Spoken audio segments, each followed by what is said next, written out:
Let me ask you something. What if 60 days from now, your life felt completely different?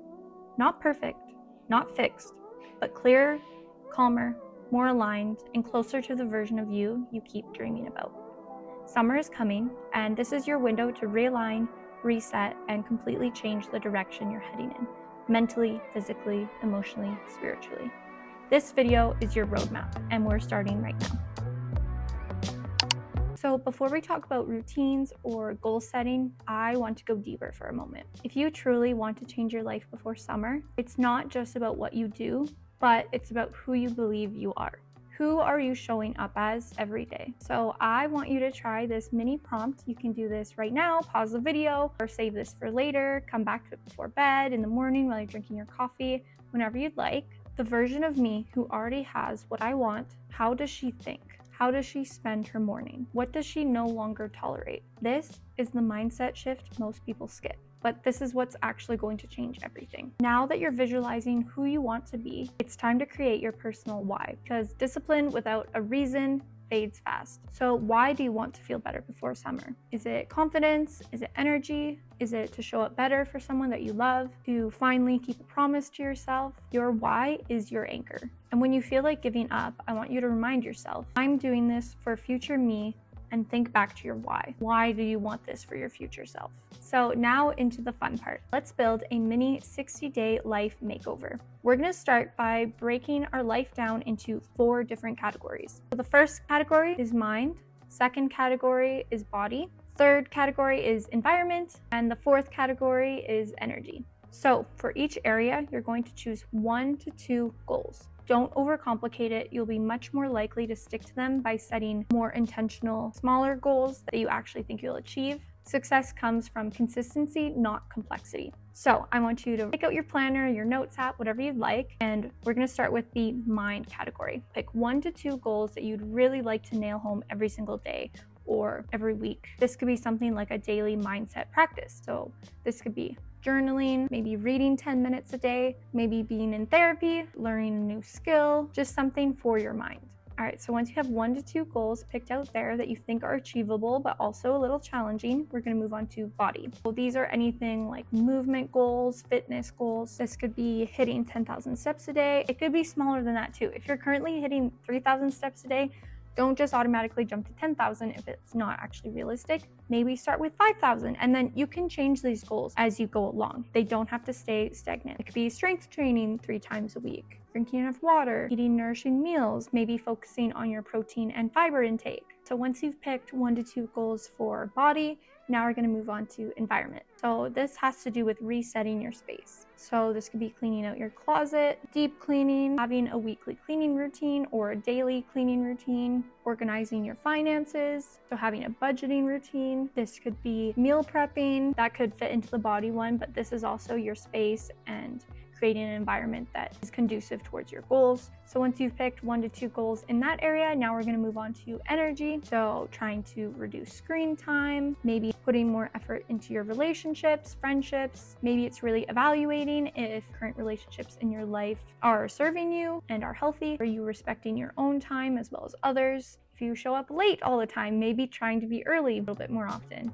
It could be really anything that you feel personally fits into the category of energy. Now, your routines don't need to be aesthetic in order to be effective. So you just need to get in the rhythm. So I want you to try this simple framework. Your starting morning routine could be wake up around the same time every day, move your body, even if that's just for 10 minutes. It could be stretching, this could be strength training, taking your dog on a walk, eat a protein-rich breakfast and hydrate, and then do one thing for your future self. Now that can be anything that you think will benefit your future self. It could be journaling, planning, meditating, quite literally anything you want. So that's your starting morning routine. And you can shift the order of that around as you see fit, whatever works best with your lifestyle and schedule.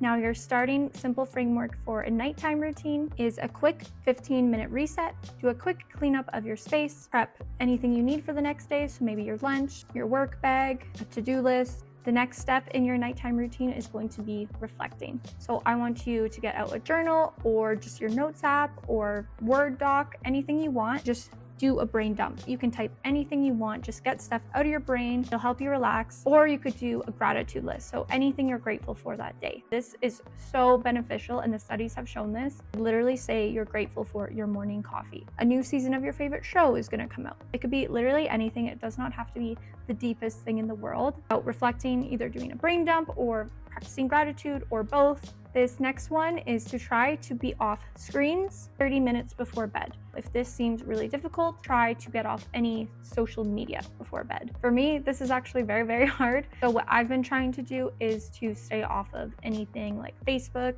Instagram, TikTok, Snapchat, anything like that. I'll let myself on my notes app, make my lists, weather, photos, anything like that, I'll let myself look at. Again, not perfection, but just trying to gain some momentum. So that's going to be your starting simple framework for an evening routine. 15-minute reset, reflect, and then limit social media / screens. Now, once you have your 4 to 8 goals in those different categories, I want you to pick a day or a reoccurring time that you're going to check in on your progress on these. So you could do like a check-in Sundays, Mondays, Friday nights, whatever you'd like. You could make your own habit tracker. There are lots of different ideas for things like this on Pinterest. You could color in a little box every day, any way that you want to track it, but change will not happen without tracking most of the time.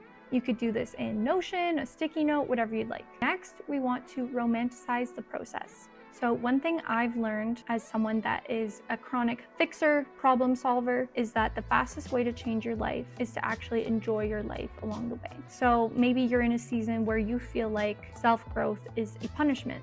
So you're not allowed to rest until you've earned it. Nothing will change until you make growth feel good and feel like a pampering, self-care, something you enjoy. So make the process enjoyable. Make a cute, cozy ambiance. Commit to a 10-minute walk outside without your phone, just paying attention to nature. Put music on and clean your space like it's a sacred space, because it is. This isn't just about productivity, but how to make life feel like yours again. Now, here's the tough love part. Changing your life also means being really honest about what's draining you, about what's not aligned anymore. So that friend who leaves you drained every time you hang out, that job or class that you complain about daily, but you haven't set a boundary with, or you're not doing anything about it. Habits that are easy, but they're keeping you stuck. So what are 3 things in your life that take energy, but don't give you anything back? What can you release or at least start shifting this week or today? And also, motivation is fleeting, but having systems that support your goals and the discipline and grit to continue pursuing those long-term goals is what's going to get you there. So again, knowing your why, your purpose behind it will really help propel you there way faster than brief motivation will. Now, visualization is a really powerful tool. It's not just daydreaming, but it's a mental rehearsal of sorts. Athletes use it, therapists recommend it. Your brain will start to believe what you consistently imagine. So I want you to picture your July self. You could even make a Pinterest board. You could journal about it, what you think this person looks like, how their life is, what are her daily habits, how does she speak to herself, how does she feel in her skin. Now, I want you to show up today, tomorrow, and the day after like you believe this version of yourself already exists and you're just waiting to step into that version. The next 60 days are going to pass no matter what. So you can spend them staying the same patterns and mindset that you're currently in, or you can use them to launch yourself into the next version of you. Remember, it does not have to be perfect. You just have to stay with it. So choose one habit today. Just start with one decision that your future self will thank you for. And remember, you're not behind, you're just getting started. Your life can shift so much in just 2 months. And I'll be sharing a bit more over the next couple months and how I'm going to be doing this in my Prep for Summer series. So if that interests you or you enjoyed this video or learned something from it, please subscribe and I'll see you in the next video. Thanks. Bye.